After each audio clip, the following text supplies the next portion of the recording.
Good afternoon, everybody. My name is Sally Whipple, and I'm the director. My name is Sally Whipple, and I'm the director of Connecticut's Old Statehouse, and I'd like to welcome you here this afternoon for a wonderful program on Connecticut and the War of 1812. This program is co-sponsored with Connecticut Explored, and I think each of you have gotten or can later pick up an issue of Connecticut Explored, and it's also sponsored by the Connecticut Humanities Council. And we are very pleased today to present this program to you, and we hope that after you learn a lot about the War of 1812, you will converse with each other about it while shopping at the farmers market outside, because we have some beautiful fruits and vegetables and flowers out there today, and you should at least take a look at it and experience it. It's here every Tuesday, Wednesday, and Friday from 11 to 2, and when you come to the lecture next month, you can even stop outside and buy a burrito or something to snack on during the program.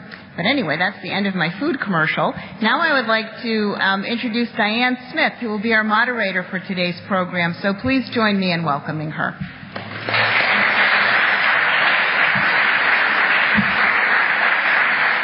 Thank you for being here today. I think some of you are regulars, and you know that CTN is here, and they'll be taping this as a program that will air on television. So if you want to get a chance to see it again or tell friends about it, they can go to the website ct-n.com, and they'll be able to find it once it's uploaded to the website. Or you can watch it on CTN on actual television, which some people do still watch television.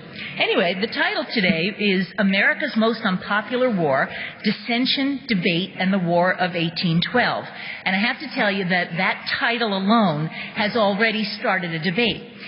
It was mentioned at a recent gathering at the Old Statehouse, and a Vietnam vet took exception to the War of 1812 being called the most unpopular war, and said that the conflict that he fought in, he felt, was the most unpopular war. Now, others will argue the point, including perhaps our main speaker today, Eugene Leach, about other conflicts being the most unpopular. But our state historian, Walt Woodward, contends that this was the war that Connecticut hated the most. In fact, some say that this was the war that nearly caused New England to secede from the young Union. Representatives from New England met in convention in 1814 right here in this very building, and some said that their meeting bordered on treason. Now today, if you haven't already gotten it, you're all going to get a copy of Connecticut Explored, which is Connecticut's quarterly history magazine. And as you can see, this summer's edition is devoted to the War of 1812. And so I'd like to, naturally, because this is the 100th anniversary, and so what I'd like to do actually is quote from the letter from the publisher of Connecticut Explored, Elizabeth Norman, because she writes in her publisher's letter, Connecticut attitude toward the war was defiant, to say the least. The problem is, we fought not only against the British, but our own federal government. We refused to enforce federal law. We refused to provide troops when the government requested them. Connecticut Federalists obstructed the exercise of federal authority and seriously discussed secession. The response from a Wesleyan University emeritus professor of history when asked about contributing to this special edition of Connecticut Explored said, "Do you really want to feature that sort of behavior in the magazine?" So it's still controversial. You're going to hear a lot more about that, about the dissension and debate that the war caused, and the convention that met right here in the Old Statehouse. And then in about 25 minutes, we will convene a panel discussion, and we'll be looking for all of you to join in, if you'd like, with questions and answers. But first, let me introduce our speaker today, Professor Eugene Leach. He is a founder of the American Studies program at Trinity College. He earned his doctorate at Yale University in 1977 and specializes in the cultural and intellectual history of the 19th century, working class history, and multiculturalism. Professor Leach serves on the Hartford History Center Advisory Committee and is a member of the Connecticut Explored editorial team. In fact, he has an article in this summer's edition called American Art Returns to Yale. So please welcome Professor Leach.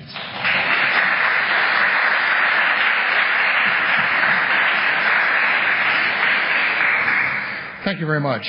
Let me start with a confession. I am not Jack Chatfield, as originally advertised. And I do want to apologize to you for not being Jack Chatfield. I also want to apologize to Jack Chatfield, who is ill, unfortunately. for butchering the text that he gave me in partial preparation for this talk. But as it turns out, I really had to make it my own talk when I discovered that I would be filling in for him. But Jack and I were colleagues at Trinity for 30 years. We shared offices across the hall from each other. I'm about as close to Jack Chatfield as you can get, and certainly as close as you're going to get. Let me immediately begin, because we really don't have much time, and I certainly want to give time to the panel and mostly to you. The title for my talk, America's Most Unpopular War, comes on good authority.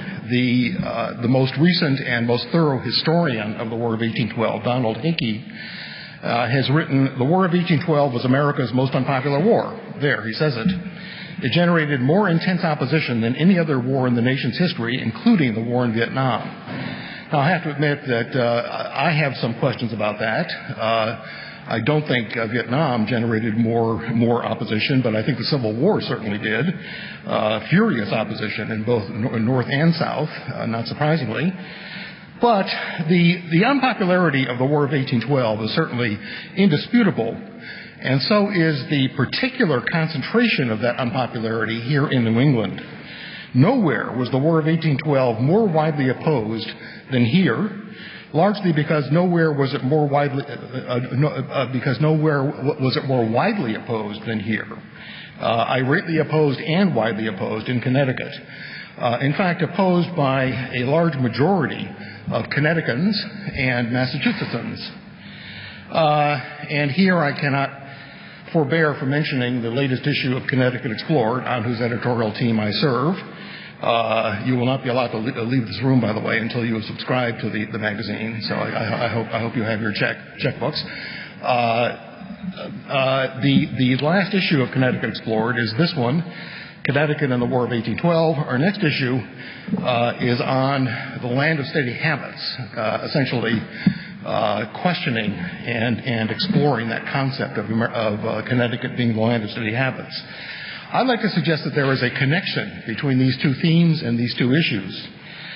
Connecticut resisted the War of 1812 in defense of its steady habits, in defense of its famous standing order. In New England, anti-war protesters weren't alienated fringe groups. They weren't the poor. They represented the solid center and the top of their society, and they acted to preserve their society with as little change or challenge as they could get away with. In fact, in the annals of American anti-war protest, New England in 1812 stands out. Never has a foreign war been hated and resisted so pervasively in one section of the country as the War of 1812 was resisted in New England. All anti-war New Englanders regarded this war as a mistake, lacking moral and political justification. Some saw it as a war against the wrong enemy. They hated France, not Great Britain. And more than a few New Englanders saw this war as a war against them. In their minds, the War of 1812 actually was a sort of a civil war, a war in which leaders of the South and West were deliberately sacrificing the interests of New England to the interests of their own southern and western sections. Why this extraordinarily broad and deep opposition in New England? In a nutshell, I think, and I really only have time for a nutshell, New England was profoundly different from other sections of America. And at the beginning of the 19th century, it was growing increasingly different. What was good for New England was often not good for other sections. There would be blood, as the movie title recently went. Eventually, of course, there would be real red blood between the sections in this country. But there was already substantial bad blood between New England and other parts of the country in the early 19th century. History accounted for much of the New England differentness. For example, the fact that this was the most Anglo part of the country, the most Puritan part of the country, the most literate part of the country. But history aside, simple geography made New England different. A map of the U.S. tells the story. New England was small, and because it was hemmed in by Canada and New York, it would never get any bigger. Geographically, New England was finished. In contrast, the South and the West were already immense, and they were still expanding. They were sections defined by their geographic unfinishedness. They were young and growing. Think of the Louisiana Purchase, engineered by President Jefferson only in 1803. In terms of geographic differences between New England and the rest of the country, certainly geography plays a large role too, in the simple fact that New England had gotten rid of slavery, didn't much regret slavery, but had gotten rid of it, whereas the South was still utterly dependent on slavery, and for the West, slavery was still an open question. Visualize the map again, and this time ponder the importance of New England's coastal location. Bordering the Atlantic Ocean, New England took naturally to fishing, whaling, shipbuilding, and above all, transoceanic trade. Notice, too, that simply by virtue of its location, New England naturally oriented itself eastward toward Europe. In contrast, the South and West naturally oriented themselves westward toward the interior of the American continent. With their abundant resources of land, they made their livings primarily by agriculture, and they wanted nothing more than more land for more agriculture. These last points were crucial. The economic prosperity of New England hinged on its merchants having free access to the sea, on its products finding markets in foreign ports, and therefore on friendly relations with foreign trading partners, above all Great Britain, the world's greatest economic power. The present prosperity, but even more the future prospects of the South and West, hinged on territorial expansion, and expansion implied conflict, displacing Native American peoples, and very likely, further down the road, seizing Mexico and Canada. Geographic and economic differences among the sections inevitably found expression in politics too, and inevitably the sections grew ever more politically at odds. So that in the early 19th century, the South and the West were solidly represented by the Jeffersonian Republican Party, first led by Jefferson, then by Madison, whereas the New Englanders were solidly Federalist in their political identification.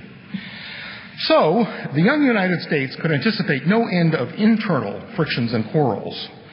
But the country also had to deal with external frictions, above all warfare between the two great powers of the early 19th century, Revolutionary France and Imperial Great Britain.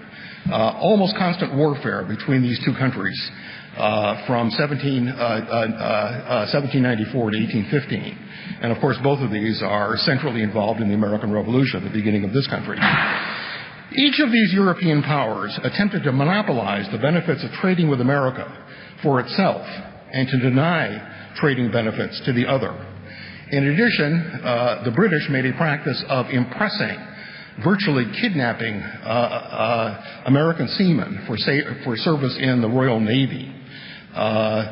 From the late 90s until 1815, something like 6,000 American seamen were forcibly removed from American merchant vessels and impressed into the British Navy. Suddenly, in 1807, the struggle between France and Great Britain drew dangerously closer to America when Napoleon issued decrees forbidding neutral nations, including the United States, to trade with the British Isles. The British responded with a set of decrees called the Orders in Council that required neutral trade with Europe, Napoleonic Europe, to pass through England, obviously a way of controlling all trade with Europe, forcing it to go through England. The result was that Great Britain and France preyed on American shipping as never before.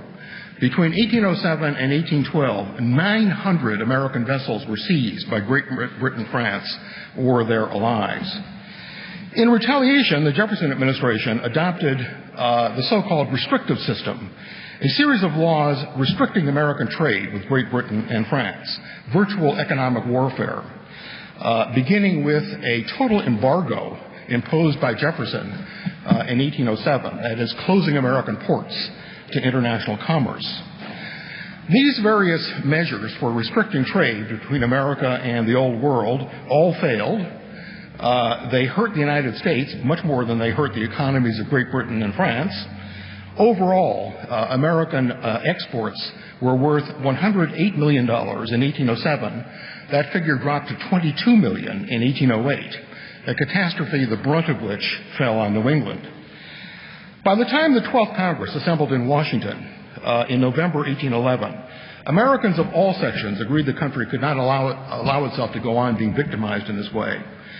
Among a faction of Southern and Western Republicans, this resolve morphed into outright belligerency. Nicknamed the War Hawks, these young men were ambitious, both for themselves and their country. And they had the power to turn their ambitions into policy. They were called War Hawks, after all, because their party dominated the federal government. In 1811, Republicans held the presidency as well as more than 3/4 of the seats in both houses of Congress. President Madison proceeded to send the new Congress a message accusing the British of making war on our lawful commerce, strongly implying the need for the United States to prepare for a warlike response. By large majorities, the Congress passed a variety of measures to build up the nation's military forces. Virtually everyone in both parties called for using the Navy to defend American trade rights, ships, and merchant seamen. But their agreement stopped. The great majority of Federalists, and virtually all New England Federalists, would approve only a defensive sea war. But many Republicans also contemplated an offensive land war against the British, specifically an invasion with the objective of conquering Canada, still then a colony of Britain. As early as February 1812, the Hartford Courant was already headlining this clash, warning that a war of conquest and foreign invasion would be, as it said, iniquitous, wicked.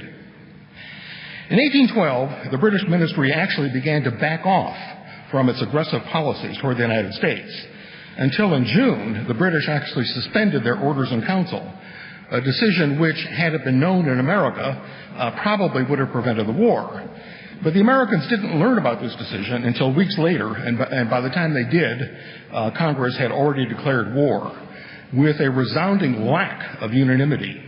Already the relative unpopularity of the War of 1812 was quite clear. The war vote in the House was 79-49. In the Senate, it was 19-13, by far the closest war vote in American history. The West and the South voted for war. Most of the North voted against. On the Federalist side, there was a straight partisan vote. All 39 Federalists voted against the war. For many Republicans, this war was a second war of independence.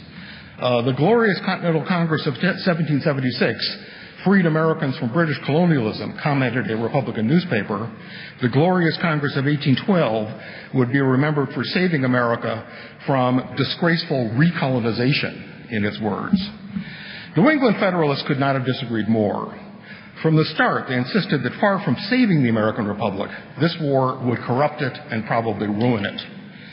When news of the war reached Connecticut in June of 1812, the Declaration reached Connecticut, a Federalist newspaper called the Connecticut Mirror broke out, "We are a republic with a free and mild constitution. We are not calculated for a military nation or the purposes of ambition or conquest, and offensive war is not compatible with our spirit, nor scarcely with our nature." 2 months later, the governor of Connecticut flatly refused a War Department order to detach regiments of Connecticut militia for federal service. The General Assembly quickly endorsed the governor's defiance, charging that the Madison administration was attempting to justify its rush to war by claiming the British planned to invade. To the contrary, the General Assembly said, the war in which this country is unhappily engaged has been declared by our government, not because the country is invaded, but to seek redress of injuries and wrongs by invasion and conquest of the territories of the enemy. It is not a defensive, but an offensive war. Federalist anti-war sentiment frequently took the form of openly pro-British sentiment. For example, again, the Connecticut Mirror in November 1812. "We have the firmest belief that in spite of the enmity of Jeffersonism and the ambitions of Bonaparte, God will support Great Britain." As the conflict wore on, Federalist orators and editors cast off all restraints, calling Britain the bulwark of civilization, calling France the destroyer of man, and calling the United States, in its role as de facto ally of Napoleon, and abettor of militarism and despotism.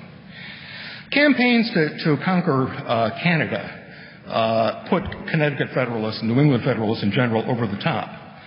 For example, this is from the current of July 1813. Instead of the Canadians embracing us Americans as Republican saviors, they have stoutly defended themselves, observed the Current. They are fighting an enemy who has violently broken in upon them and attempted to rob them of their sacred rights. They feel the spirit and will imitate the example of the fathers of the American Revolution. Just notice that. In this war, the Canadians were the Sons of Liberty, while the Americans were taking the role of the Redcoats. Back in the spring of 1812, a war hawk congressman from Tennessee warned the Federalists that once war was declared, the only question would become, are you for your country or against it? That old line.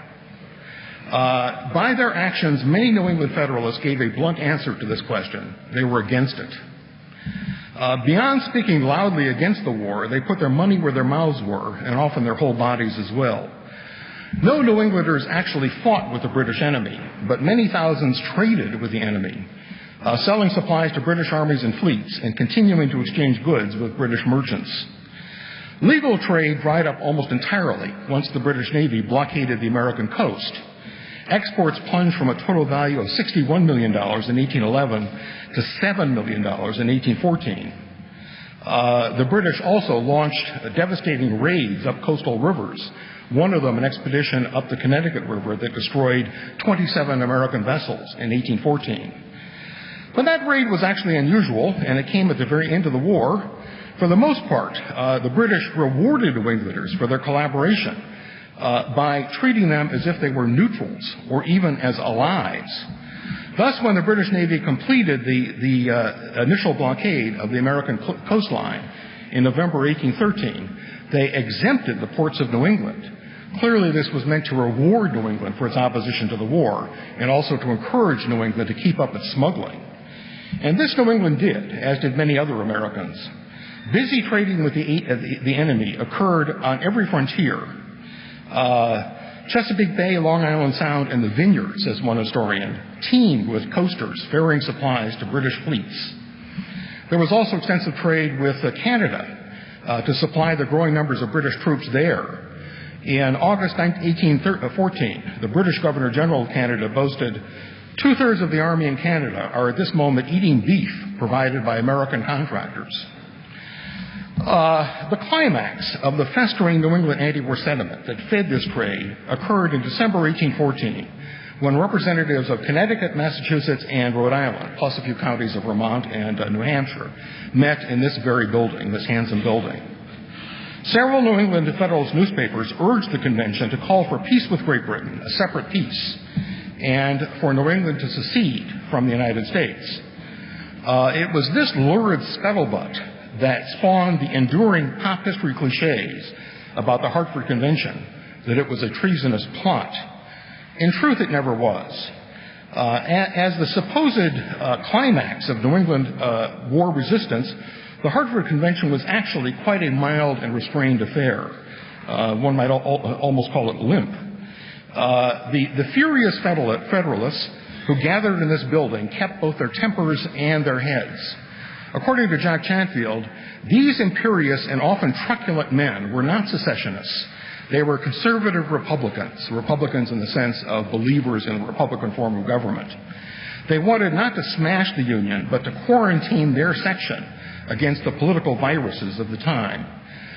Donald Hickey similarly says, the Hartford Convention was firmly under the control of moderates, as demonstrated by the convention's final report and resolutions, authored chiefly by the sensible Massachusetts Federalist Harrison Gray Otis. It's true, the convention invited suspicions of conspiracy by conducting its meetings in secret. True, too, the report delivered some radical opinions, notably the judgment that states had a right to disobey federal orders to nationalize their militiamen. The convention also recommended 7 bold constitutional amendments designed to curb the powers of the federal government, particularly when it came to starting wars or interfering with trade, to reduce Southern influence in the federal government, and to slow down the admission of new states to the Union. But there was no recommendation for secession.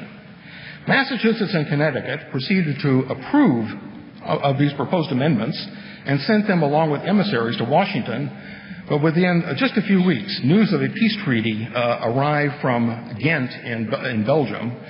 The proposed amendments therefore went nowhere, the emissaries went home, and the convention went down in popular memory as a fit of New England paranoia and parochialism carried to the brink of treason. Careful historians conclude that no treason was intended or committed here in the old Statehouse in December 1814. The convention may actually have been one of the most thoughtful and temperate expressions of New England opposition to the War of 1812. As a whole, that record of opposition was far angrier than the deliberations of the convention.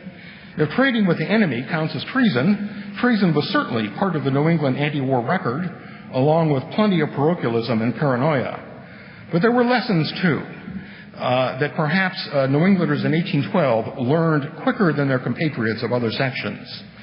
A republic gets into wars much more easily than it gets out of them, and it is never improved by them. And with that, I will conclude and hope that the discussion begins. Thanks.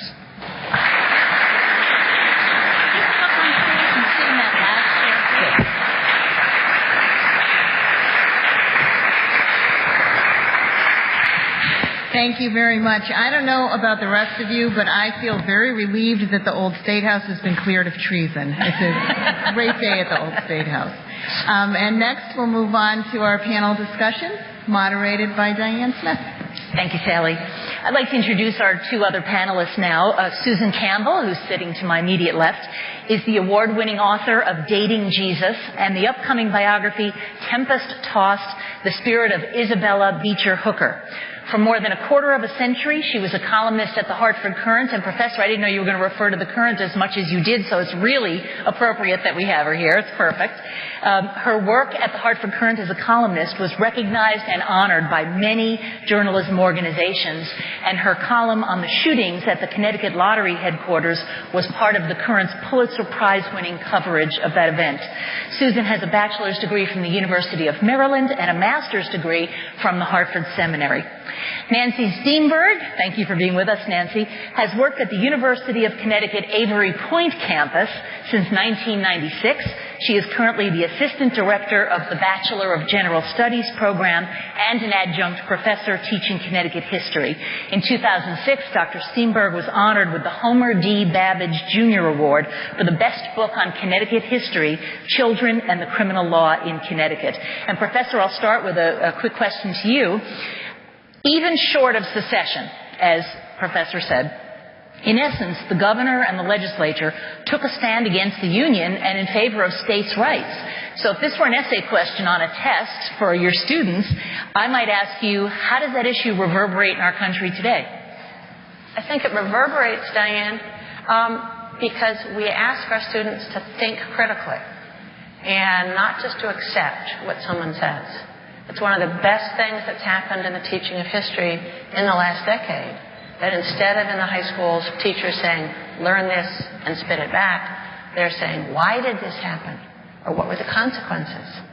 And for students to look at Connecticut's defiance, it bankrupted Connecticut merchants. Ships rotted in the shore. Eventually, because of a series of incidents, the British blockade actually did shut down trade by 1814, which was part of what led to the invasion that burned the ships at Essex and to the failed attempt to destroy the town of Stonington. Interesting that the raid on Essex, I understand, was the biggest burning or taking of ships, American ships, until Pearl Harbor in one singular event. I don't think I'd ever known that until I started reading up for this. Susan, Professor Leach referred to the Courant and to the Connecticut Mirror, which was a newspaper published for a while in the 1800s, and their stances on the war, and he talked about the Courant publishing articles in 1814 with headlines. These were articles that said what is expected of the convention at Hartford, what it can and ought to do. How would that be different at a newspaper like the Courant today? Would there be articles like that? Those were the days.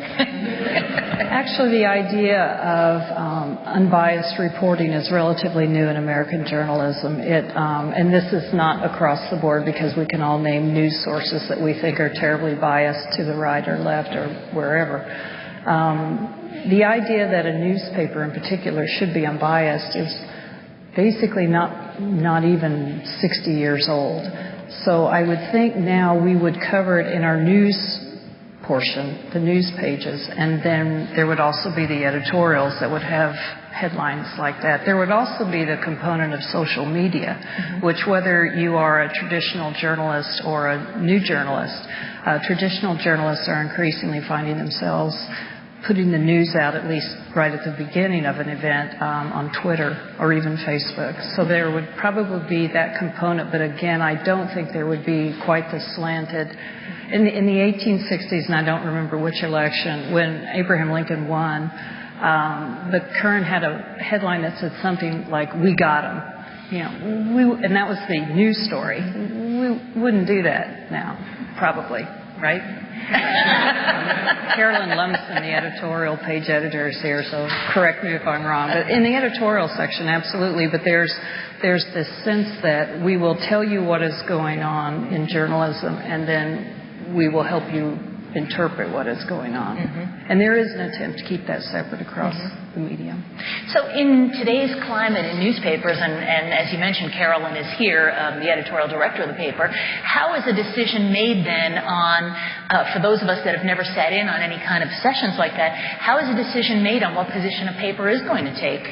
Carolyn could answer that so much better than I. I avoided all meetings at the time I worked at the Current. Actually, if you'd like to come up and take a microphone, you could definitely answer. We'll give her a chance to do that later. I think I could make something up, but I would be making it up. Well, let me ask you this: since you were a columnist, what if on any particular issue that the paper took a strong stance on in its editorials, what if you disagreed? What would be the repercussions, or what would be the attitude toward your column in a case like that? I never had an editor say, "You can't write that," except one time when I wrote something that made fun of Husky Mania. Sorry, I'm not from here. And to me, people painting their faces half blue and half white was cute, but it was not Roll Tide or Boomer Sooners. And I remember the editor at the time, I wrote something that was an essay sort of poking fun at "This is so genteel and sweet." And he said, "You can't run that. That is the only time." I'll say I'm relieved to hear that, because to me that's not terribly controversial. I should say it ran anyway. It did run anyway. That's great to hear. There wasn't, okay, we have to move as one, because you do have columnists who disagree with the paper stance and are quite vocal about it. Yeah, interesting. Professor Steenburg, Professor Leach talked quite a bit about how New England felt it was being set up against other sections of the country, that this war, in essence, was going to hurt New England and not the other areas. And he talked about the fact that New England had a certain amount of size, and that was as big as it could get, and the West and the South were expanding all the time. So clearly New England was worried about its power center. Do we still have that kind of sectional tension in the country today? Oh, red states, blue states. Not necessarily geographic, right? But as Professor Leach said, higher level of education in Connecticut at the time of the War of 1812, higher level of education in Connecticut probably now in the 21st century than typically any other average state. People, I believe, look at Connecticut as embattled sometimes in the face of the lack of civility. Connecticut politics, actually my dad was a Democrat in Connecticut going back into the 50s and 60s. He really prided himself on civility. And politicians in Connecticut, I think, have been slower to jump on the my way or the highway. And yet, when we're faced with the rest of the country, there are many people in New England and in Connecticut who do feel under assault.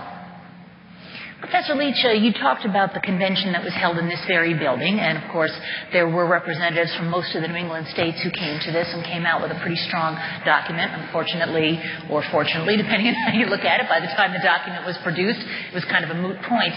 Could you anticipate that happening in the country today, or has that's a form of dissension that I don't know that we actually see anymore? Speaking personally, I'm surprised that there is as little dissension as there is in this country, given the amount of distress that there is and has been for the past many years, and given the long pattern of redistribution of power and income in this country. One might expect that there would be more distress, more expression of distress, and more political opinions that spoke about the pernicious tendencies of division and perhaps remedial, corrective political responses. But anything like secession is quite beyond thinking. In fact, any kind of repair to the Constitution is almost beyond thinking. I mean, it's often been pointed out that the Constitution really continues to privilege some parts of the country over others, particularly in representation in the Senate and therefore in the Electoral College. So it is quite possible, in fact, it's recently happened, that a minority of the popular vote will elect a president. That seems to be beyond the veil. So I think things have profoundly changed in that regard. And by the way, this war is the only war apart from the actual Civil War, which did, and in so many ways, the War of 1812 actually presages the Civil War. The same divisions, North versus South, with the difference that in 1812 the West sides with the South. In 1860, the West sides with the North, and the result is the North is much more powerful and eventually wins. Mm-hmm. Had New England actually seceded, by the way, in this war, they would have been crushed. Professor, you've been nodding your head. I wanted to give you a chance to... Well, Vermont had a group of people about 5 years ago who advocated Vermont seceding from the country. Vermont was actually a republic from 1776 until it became a state, I believe, in 1791. And some Vermonters, kind of fed up, proposed having Vermont secede. So there is some idea. South California occasionally has talked about, Northern California has talked about seceding or separating from the southern part of California. And there's been a movement in Texas that has tried to say that the Texas annexation was illegal, and therefore Texas was not part of the United States, and Texas was going to become an independent republic. So there's fringe, perhaps, but there's still some idea out there that if you don't like it, you can take your sandbox and leave. Susan, let's talk about opposition to more modern wars. The professors talked about 1812. They talked about the Civil War. Let's talk about some of the wars more recently and how people reacted to those and whether their dissent had an impact. I think definitely. I would say that there's always been dissent in every war, although back to the media again. I don't know that it was covered very closely during the First World War, the Second World War, or even the Korean War, but I would say that the dissent during the Korean War laid the groundwork for dissent during the Vietnam War, and that definitely swayed political opinion. Once again, the media started paying attention to it and stopped calling the protesters hippies or called them something besides that. There's a new Walter Cronkite biography coming out that talks about in February 1968, after he'd gone to report. I'm sorry, I keep coming back to the media. I'm a one-note pony. I spent too long in a newsroom. But the impact of what the media covers, how it covers, and how it doesn't cover has a huge, we know this, impact on how people think about what's going on. When Walter Cronkite went over to Vietnam and covered from the front, he delivered what was basically an essay. And at that time, television news was stridently unbiased. But he talked about that he called Vietnam a stalemate. And although the story may be apocryphal, President Johnson was supposed to have said, if I've lost Walter Cronkite, I've lost Middle America. Whether he said it or not, that is in fact what happened. He lost Walter Cronkite, and after 1968, things started to go south for the way people looked at that particular war. I'll talk about the media a little bit more. Let's talk about a couple of the recent conflicts. There was some criticism after we get into Iraq and Afghanistan that the media actually jumped on board and went along with it, and some people said, particularly some of the most important newspapers in the country, should have taken a longer look. And in fact, the New York Times, a couple of years later, did say, we didn't do, in essence, they said we didn't do our due diligence on this. That's true. Particularly, and focus was on one particular reporter, Judith Miller. She was not alone. But that pointed out what can be far too cozy a relationship between the press and the people that they cover. You're not supposed to be buddies or have poetry sent back and forth. I never really liked anyone I covered. There had to be some adversarial feelings there, or else I would maybe let them get by with something. And as simplistic as that sounds, that is what happened, particularly with the New York Times. I applaud them for going back and looking at their role in that. But there was a 2003 essay in The Nation magazine by Chris Hedges, I think. Don't check it. I may be making this up. But he started, it was wonderful. He started it out and said, in every war since forever, the press is part of the problem. For that very reason, for things like that, for not doing due diligence, for asking every question, for taking no answer as truth until you've verified it with umpteen sources. That did not happen in the build-up to the Iraq War. I have a lot of other questions, but I do want to give anyone in the audience who'd like to ask a question the opportunity to ask at this point and throughout the rest of this talk, which is going to last about another 20 minutes or so. Do have a microphone, so if you do want to speak up, please raise your hand and we'll come to you with the microphone. Is there anybody who has something they wanted to ask or to state right now? Yes, sir. Just wait till the microphone comes to you, if you would. I just wondered who was the governor that refused to detach the troops in the war of 1812. Nancy? I really don't remember. The governor of Massachusetts was Caleb Strong. Yeah, I'm blanking on that governor. Who was the governor of Connecticut at the time? Was that the question? Yeah. Yes. I think it was Jonathan Trumbull, at least at the beginning of the war. Wow, that's very likely. It could be. I mean, the Trumbull's, father-son went through. Son. Yeah. Second Yeah. Did you have a question that related to that, or was that the extent of your question? Yeah, it was Jonathan Trumbull at the beginning. Yes, sir. And I think John Cotton Smith might be the answer to that. But question I had for Professor Leach, a lot of the unpopularity of the Hartford Convention results from the bad timing of the convention, that the Battle of New Orleans hadn't been known, and you mentioned the Treaty of Ghent. These are events that happened and the public heard of before the emissaries arrived at Washington with the proposals for amending the Constitution. I'd like you to speculate a bit. Jackson loses in New Orleans, and the Ghent Treaty, they continue not to be able to come to some resolution. Where do you think the Hartford Convention would be in today's history if the results were a little bit different? Great question. Professor Leach, I'll let you start, and then Nancy Steenburg, you can... Such a great question, I'm going to punt. No. It's always a good response to really excellent questions, because they usually imply stress for the interlocutor. Fascinating supposition. I've never heard that asked before. One has to suppose that certainly the recommendations of and the whole enterprise of the Hartford Convention wouldn't have met with the kind of derision and mockery that it was met with. Whether the opinions of these very sectional and partisan New England Federalists would have, under those circumstances, spread beyond Connecticut, I rather doubt. Even if Jackson had lost New Orleans instead of so famously won it. The fact is that the war is never popular around the country. Even those who are for the war are not fervently for the war in the way that so many Americans have been fervently for wars.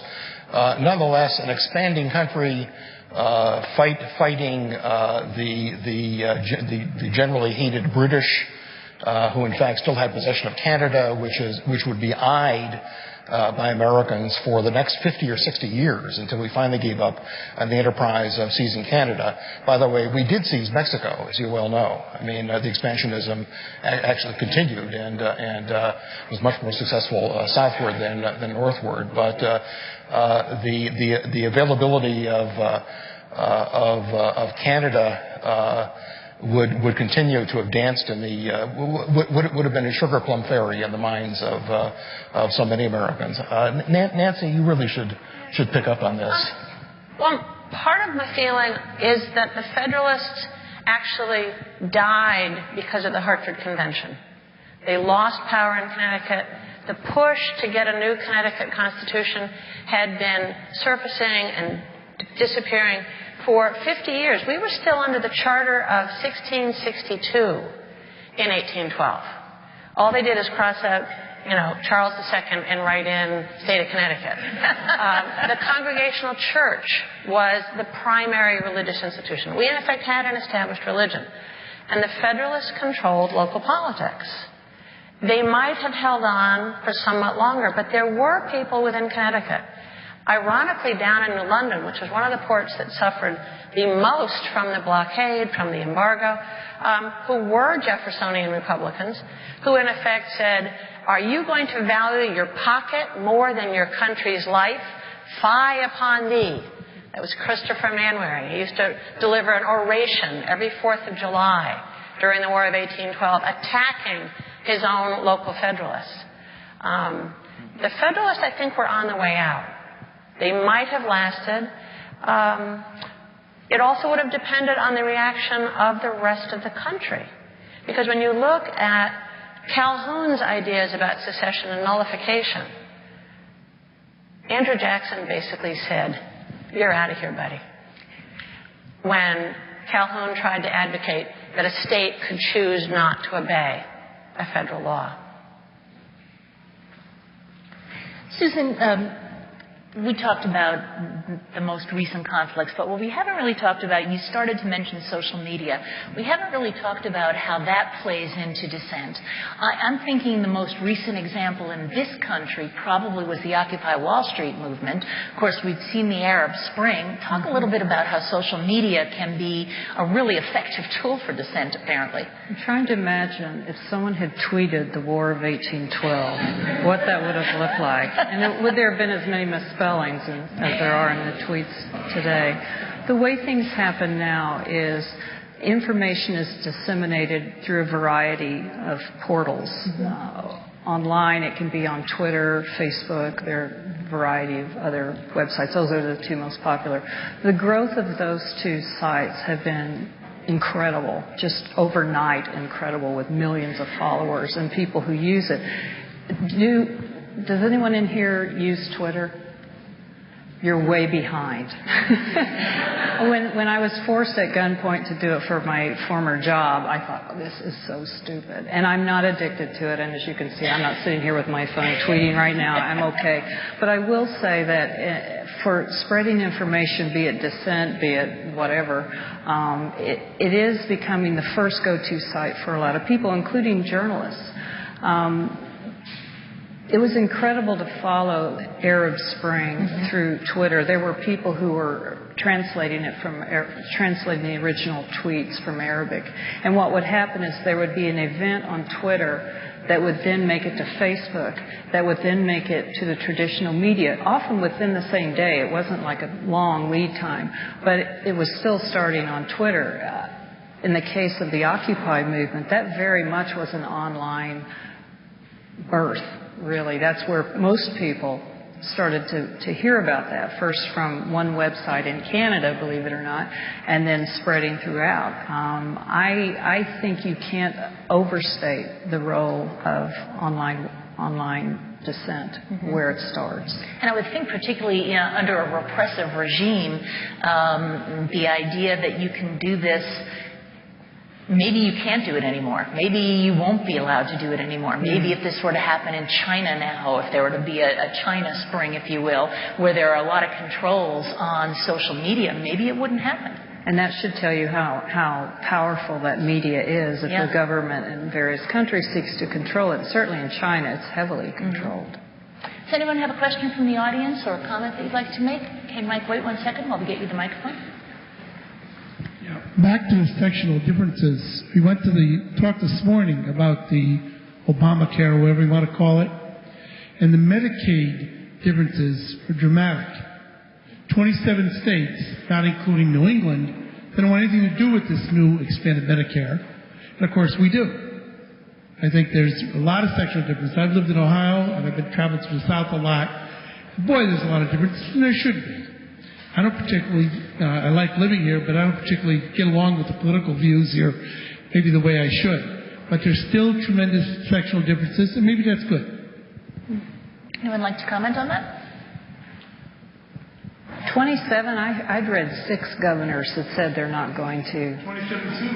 27 suit, I see. That was your measure.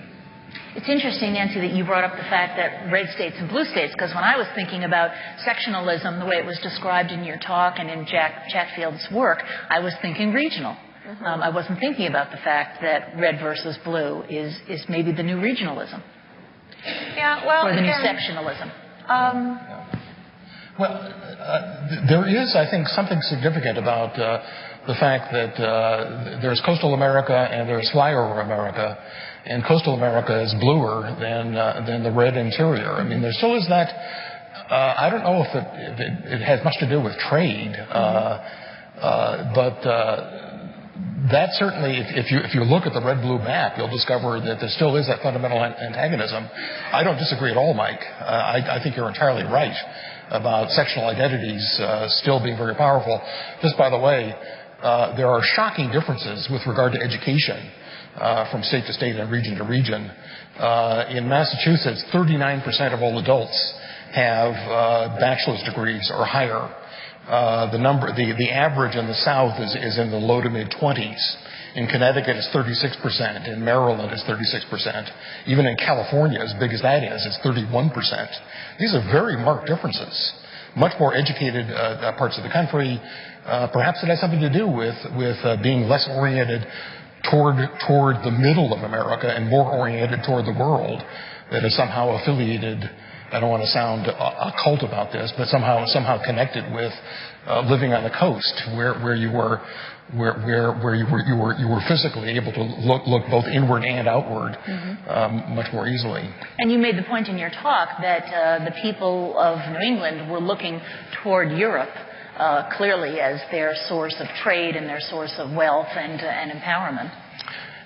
And even to some degree, their source of identity, a sense of a greater connectedness to the old world, partly because it is the coastal states that at least for a while experienced the greater impact of immigration, but trade relations really put a premium on, as I said in my talk, on good relations with the old world.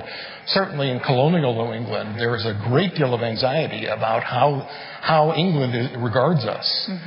New England Puritans wanted desperately to earn and to hold the good opinion of English Puritans and so on and so forth.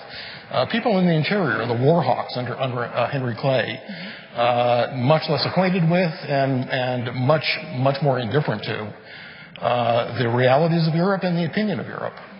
Well, we have a real-time update here from our historians at the old Statehouse who say that Roger Griswold was the governor who refused to send the troops, and that he passed away in October of 1812, and then John Cotton Smith became governor and continued along in that theme. So you can only get that at the old Statehouse. Yeah, and I should say, too... I could have gotten it with this. Yeah, and I should say that Professor Leach was stepping in for someone who had actually written a paper all about this, and unfortunately is in the hospital today. So the fact that we put him on the spot and asked him wasn't really fair. I want to ask you a question about whether there was really whether any of those suggested changes that were suggested to the Constitution, because of what happened, because of the fact that that the emissaries going to Washington got there after Jackson's Battle of New Orleans and after the Treaty of Ghent, was any of that stuff ever seriously considered, or was it completely just put aside as something that came up at a convention way up there in the corner of New England and nobody cared about? I think the fact is that those proposed amendments really were put aside, and I don't think even in spirit many of them ended up being reflected in American law, either Constitution or statutory law. They really had to do with New England is really calling for a redistribution of power in this country, try to hold the line against the expanding power of the other sections. And clearly expressing prejudices against the Virginia dynasty and the presidency, prejudices against the 3/5 clause. Would you explain what the 3/5 clause was? The 3/5 clause installed in the original Constitution is one of the many compromises that make possible the Constitution and therefore the creation of the United States. And essentially it's a concession to Southern slaveholders, 3/5 of the slave population was accounted for purposes of, were counted as a population for purposes of apportioning representation in Congress. So in other words, even though slaves are very far from being citizens, in fact, they're explicitly property, they are nonetheless fictively considered to be citizens, therefore giving the South extra representation, therefore giving the South continued power in the Congress, continued access to the presidency for the first many decades of the United States. Apropos sectional divisions, slavery is utterly fundamental to the early history of the United States. People talk about its remnants still being with us. I think that needs to be taken very, very seriously. It's still with us culturally, the consequences of slavery, but the political consequences of slavery, the compromises that had to be made on behalf of slavery, are utterly fundamental to understanding this country in the beginning and perhaps even now. Is there another question from the audience? Yes, sir. Just wait for the microphone to come to you. Hi, yes. My question is this. In my own study of U.S. history, I just have found that so many of the wars that we fought, we were unprepared for. You can go right down the line: Spanish-American War, World War I, World War II, Korean War. We almost got pushed into the sea at the Busan perimeter. So many of these wars, we had to get people on board, and this country has not favored having a large standing army and navy and military force. And what I'm wondering is, like, in this particular war, there was the raid on Washington, D.C., and some other things. What effect, in terms of lives lost and things such as that, did unpreparedness have on this country? And with the Navy, wasn't the Navy brought down after the revolution because John Paul Jones had to go get a job in Russia working up for Catherine the Great? So what effect did all that have on this war? Professor Steenburg, would you like to start? That's such a multifaceted question. The Navy had been drawn down. We had problems with the Barbary pirates in the 1790s. The whole idea of a militia in the colonial period was that, I say this to my students when I teach, Connecticut has been and still is a cheap state. Right? You cannot afford a standing army unless you want to pay taxes. So in the colonial period, throughout the 13 colonies, there was not a standing army. There was annual training. There would be 2 training days. Every able-bodied adult male, white, 16 and older, participated in training. They had to provide their own weapons, their own ammunition, and that was the army. That was what was going on in the colonial period. In the early national period, we had a very small standing army. For the most part, the United States was able to fund its government up until the Civil War with excise taxes and tariffs. We were a tiny little country. There was no support for a standing army. If you don't have a standing army, you are always going to be unprepared for war. How about in those more recent conflicts that he addressed? Professor Leach? Well, I was going to add to what Nancy said, that there is explicit protest during the 1812 experience on the part of Federalists about nationalizing Connecticut militia, thereby turning the citizen soldiers into a standing army, which is regarded as deeply offensive and dangerous, and it was thought that with all sincerity. By those who wrote this opinion. I mean, there is this feeling that armies are as much for the suppression of their own people as they are for defense. There's always that danger that an army will be taken over by, for instance, a Napoleon. I mean, there actually is Napoleon of the world, as these people are contemplating their situation. And so the anxiety about the very explicit debate about whether militiamen are to be exclusively under the authority of their locales and the state governor, as opposed to being subject to federalization, recruited into the command of federal officers. This is a very big deal. And it comes out of the heart of the sense that America is supposed to be a different kind of a country in which the citizens really do rule and are not overawed by any kind of arbitrary power. And a federalized militia is a step toward arbitrary power in their view. But I've lost the other part of your question. Well, about the more recent conflicts that he talked about following the War of 1812. He talked about Spanish Civil War. He talked about World War I, World War II. Was there a degree of not being prepared for those? Oh, absolutely. And the questioner is entirely right in that regard. I mean, the fact is that even after the Civil War, which perhaps would have permanently added a military cast to American thinking, the huge military establishment that this country builds up even in its own civil war. We are certainly the greatest military power in the world in the 1860s. The military is disbanded very rapidly, so that the standing army goes back to being no larger than about 25,000 troops. Mm-hmm. This for a nation of getting on to 90 million by the end of the 19th century. We just have a couple of minutes, and I'm going to go to your closing comments. But, Nancy, I just want to mention the article that you wrote for Connecticut Explored. You talk about the taking of Stonington, or the Battle of Stonington, attempted, correct, and the people who defended it were a bunch of teenagers, actually. Teenagers. I mean, the women and children left. They threw their stuff down the wells, or they tied their spinning wheels up in the trees, and they went off to the hills nearby. And the adult men certainly weren't the ones manning that 4-foot-high barricade. And Calkins went there 14 years after the attack. She interviewed survivors, she interviewed participants, and so her word picture of these teenagers leaping from stone to stone on this little low barricade, waving their hats in derision at the might of the British Navy, which could have blown little Stonington, 200 families, 800 people, off the map. It's really incredible. But also think the parallel. Dr. Glenn Gordonier, who has written a book to go along with an exhibit called The Rocket's Red Glare down at Lyman Allen Museum, said, if you think about the British blockade, the squadron in Long Island Sound, this is 30-plus years after the American Revolution, when New London was burned. It's like having Al-Qaeda parked outside the subway in New York, waiting to attack. It's pretty daunting. I think we're going to wrap up the program. I'd like to give each of you a little bit of time to just have one last thought. Susan, would you start?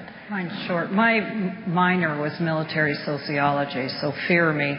But to that last question, this is not original with me. We always seem to fight the last war. We're prepared for the war we just fought, and the next war is something else entirely, and we are not necessarily prepared. And I would like to think, this is my, God bless America moment, that we really don't have a taste for war. We really don't want to fight. That's it. Professor Steenburg?